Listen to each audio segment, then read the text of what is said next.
So here we go. This is a nice cool foam rendering, although it will be better when we add some reflections here to the foam. So you see here the velocity blur, though I didn't turn on the geometry velocity blur because this will not make any difference. So yeah, just turn it. It will not make any difference because this is not a point rendering. This is just a volume rendering, so you don't have points to blur the velocity of. So yeah, for the mesh I can turn on the velocity blur as well. And yeah, let me enter the shader here. So this is the shader. You can now create the input parameters for this. Here we go.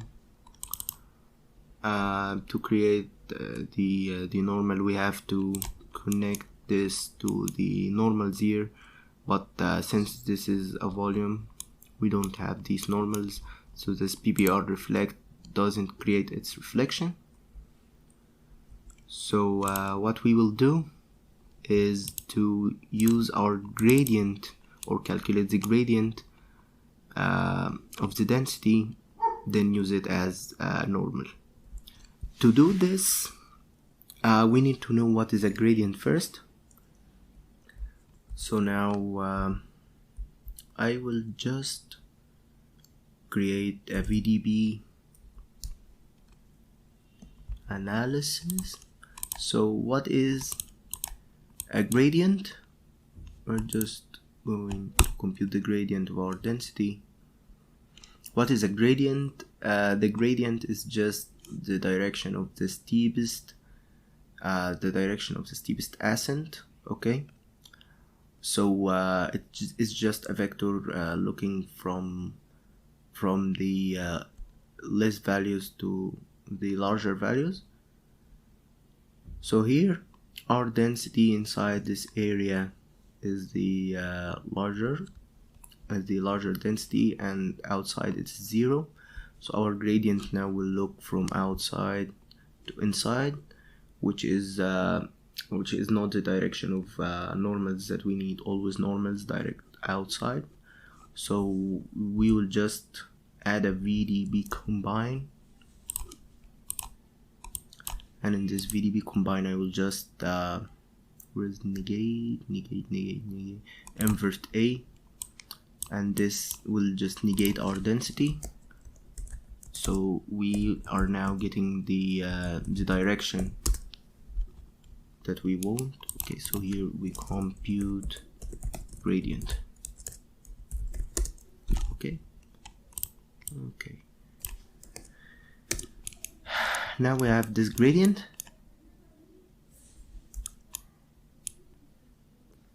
Yeah, we have this gradient. I will add a custom name, call it gradient.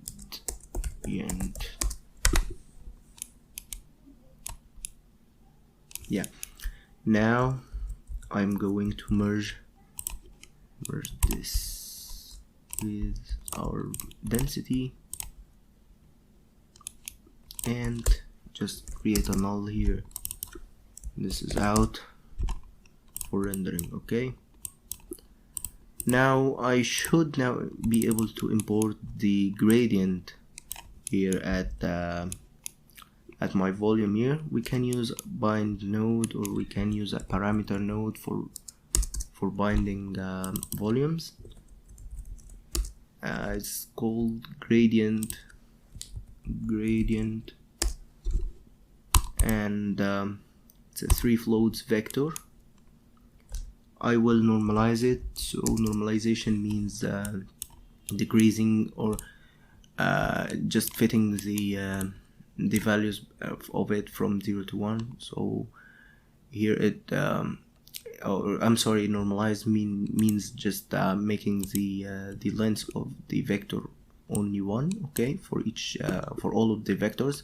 So now we have gradient vectors that look like normals, and the length of all of which are 1. So we need now to transform this into our shader space or our camera space, because this is imported from SOP, and as we have said before, is in the world space. So this is a normal, and we need to transfer it from world space into camera space, then connect it to our normals. Okay, then here I will just promote the reflection and its roughness. Here outside I will make my reflection 0.75. This is the intensity of the reflection. The roughness is just how will our reflection be somehow rough. If you decrease this, it will be shining, or if you increase this, it will be somehow something like wood. Yeah, if you just have a new painted wood, it will have some reflection, but its roughness is very high. But if you have a diamond or a glass or something, its reflection is not rough at all. I think you now get the difference. Okay, I'm trying to make things as simple as possible, though this course is not talking mainly about VOPs and shaders. It's also not about the basics of rendering. It's just about fluids.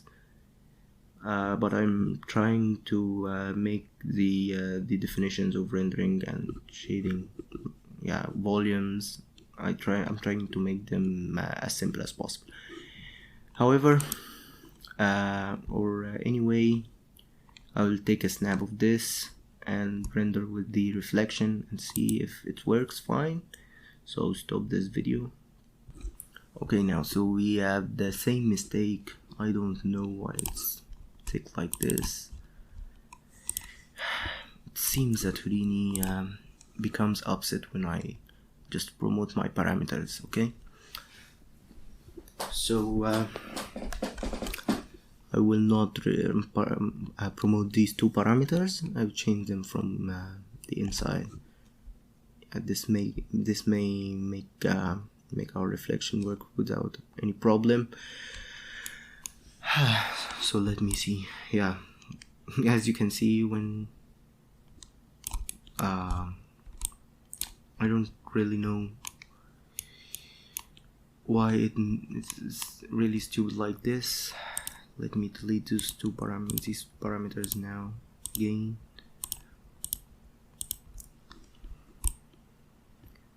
Now it works fine. I don't really know what's the problem. This is something really crazy. I don't know what to say. Anyway,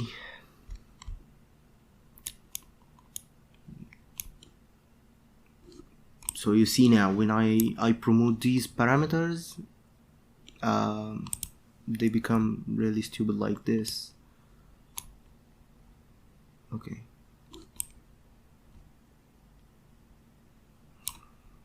I will not promote the density parameter here. Maybe this was the problem. I promoted the density instead of density scale. Okay, so now promote the reflection, promote the roughness, set this to 0.65, this to 0.25. Now stop the video while this renders. Yeah, I can just cut the mistakes that happens, but mistakes happen for every artist, and you should have the ability to debug for your problems. And I'm also trying to teach you how to debug. I usually have surprising mistakes, and actually they block everything, and I can spend hours trying to find the problem. So here we go. This is our reflection. As you can see, there's no reflection here. Look at this nice specular here, which is very good in our rendering. And as soon as you have layers of simulation, layers of rendering, I'm sorry, you should have the ability to control this this reflection here, and you can add a color to the specular. You can make it shine more, and yeah, we will play a lot with these things in compositing. So now we have created the shader of our white water. Once we integrate this with our meshing, as we are going to do in the next video, things will be better. So in the next video we are going to add to test our motion blur in the mesh, and we're going to integrate this with our mesh in order to render different layers. So thank you for watching, and I'm sorry if these videos are somehow long, but yeah, they are somehow complicated as well. Thank you.